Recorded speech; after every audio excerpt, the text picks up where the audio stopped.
Hello everyone. Dear students, I am Dr Preeti from Department of English, KANOHAR SNATAKOTTAR MAHAVIDYALAYA. This video is about the tragedy of Hamlet, Prince of Denmark by William Shakespeare. Hamlet is Shakespeare's longest play, written around 1599 to 1601 in the Elizabethan period. The title signals two key contexts. Tragedy tells us the genre, an expected outcome, while Prince of Denmark establishes moral struggle and public consequence of leadership. Slide 2 is about the origins and overview.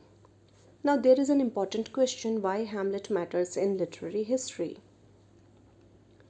Shakespeare took the old revenge tragedy formula, where a hero avenges a murder, and changed it by making the hero's mind the main battlefield. Instead of quick action, we get hesitation, philosophy, and doubt. The basic plot is simple. The ghost of Hamlet's father reveals he was murdered by Claudius, who then married Hamlet's mother and took the crown. But the play's focus is Hamlet's internal war over what is right, whether revenge is moral, and what death means. That shifts from external violence to internal conflict is what made the play revolutionary. The core thematic pillars: revenge and action and madness, morality. Theme of the play breaks the play into three lenses students can use while reading. Revenge and action shows how Hamlet delays because he questions the morality and consequences of killing Claudius, unlike typical revenge heroes. Madness contrasts Hamlet's deliberate antique disposition or performed craziness with Ophelia's genuine mental collapse, raising question about reality versus performance. Morality runs through the whole text, from the ghost in purgatory to the graveyard scene where Hamlet holds a skull and confronts death directly.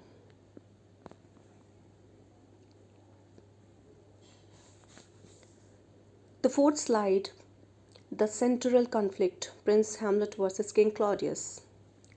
This slide defines the main antagonism that derives the plot.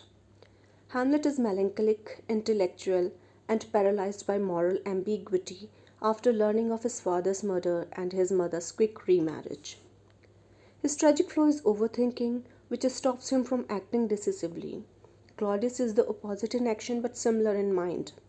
He is calculating and ambitious, having murdered his brother for power, yet he also suffers guilt and inner turmoil.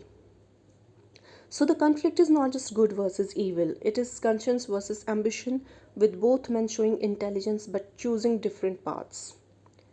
This makes them foils, and their struggle reflects the large theme of human conscience under political pressure. To be or not to be, this is the play's most famous soliloquy from Act 3, Scene 1, and it captures Hamlet's central dilemma. He is weighing existence against non-existence, whether it is nobler to endure life's pain and injustice or to fight back and risk death. It is the clearest example of how the play turns external conflict into an internal existential debate. And the last slide lists where visuals were taken from, which models academic honesty for students. Thank you everyone. Keep learning.